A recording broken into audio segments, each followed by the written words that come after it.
Let's go to T-Wolves Gaming. I've swapped around on them, Dirk. I've gone back and forth on this grade, and I think I've just landed on a nice, solid A-. They have achieved the two best things that you can achieve when you're in their position in drafting. They've achieved A, picking up solid talent for the future so you know you're going to be good for years to come, but making sure that those players are good enough this year so that your team doesn't bottom out.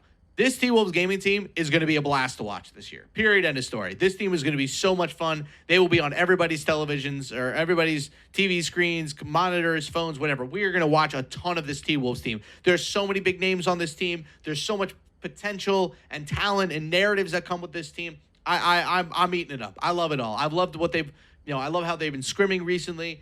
I just think this team is going to be super fun. I think they're going to be super competitive. I don't think they're going to be able to crack a very difficult Western Conference just because they have a lot of youth on this team. It's a very, very young roster between Tutok, Sub, Iggymo, and Polo. But they have done from a draft perspective, they've done a great job of collecting the right talent, putting them together. The vibes seem really good on this team.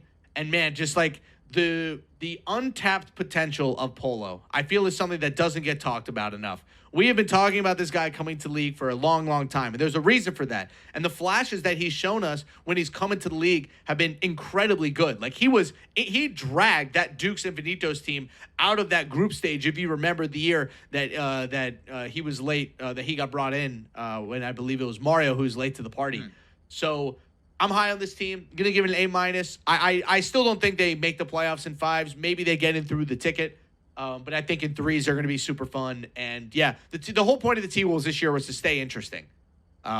Stay as one of the top brands in the league. Improve your brand standing across the league with a new, interesting, fast-paced roster. And they achieved that very well by picking up also 2 of the biggest content creators in the whole draft class with Tutok and Iggymo. They're going to be on the front page of everything that the T-Wolves do this year. I'm giving out my third A. Okay. I was gonna go A, but I tried to rein in my excitement. Can I also switch to an A? I really like this class, man. They killed it. This was almost one of the ones where I was thinking A+ because of how good they did kill it. You got the best guy possible to go out there and try to replace Shifty Kai.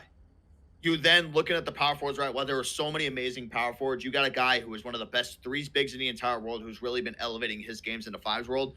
And as you just said for Polo, if like, say if Mario didn't come into market, right, or he couldn't make it into league and Polo had to play the entire year, that Dukes Infinitos outlook looks insane. Way different. He was sick. And he was nasty. Year in, year out, he is always a top center. Yep. And his style was very unique, especially like I remember always playing against him as a center. I struggle with nonstop with like some of his passing, the way that he plays lanes. Yeah. I think that with his pick, right, that the center position with the T-Wolves, kind of like the Pistons, is very unique. You need somebody who is a guy that can do both, can play inside, can play outside. Polo is exactly like that. Yes. He was one of the guys that when he was going for the league in those early stages, that he was one of the rare dudes always on a popper. He was always shooting the ball. So it's hard to say that they missed with anything. I think they literally every pick they hit on. So I don't know, giving like an A+ is tough. But I'm not going to give it A+ just because I think it's fair to question Iggymo's 5v5 upside. But yeah. I don't think there's a world where he's awful. Like I just personally, when it comes to scouting guys like this, I trust JB. I trust their GM. I trust Justin Butler. If Justin Butler thinks he's going to be good enough to play in 5s, respectfully to the rest of the league, I respect his opinion probably as much as any GM in the league.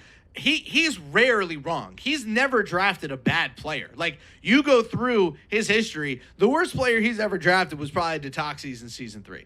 That's probably the worst player he's ever drafted. And even that isn't that bad. There's been a lot worse players that Detoxys picked up. But look at his draft record over the past couple of years. He got DJ Too Cold late. He was able to get Clampism last year. Now he gets all of these guys. Like, there's no way that Iggymo is bad. I just don't think that Justin Butler would draft anybody who could have that kind of like low end potential. I believe in their process too much for results to end up that way. Like with how good individually he is at the game. Like that's what we don't have to question with Iggymo.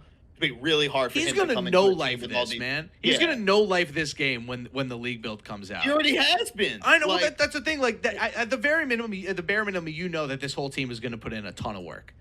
100%.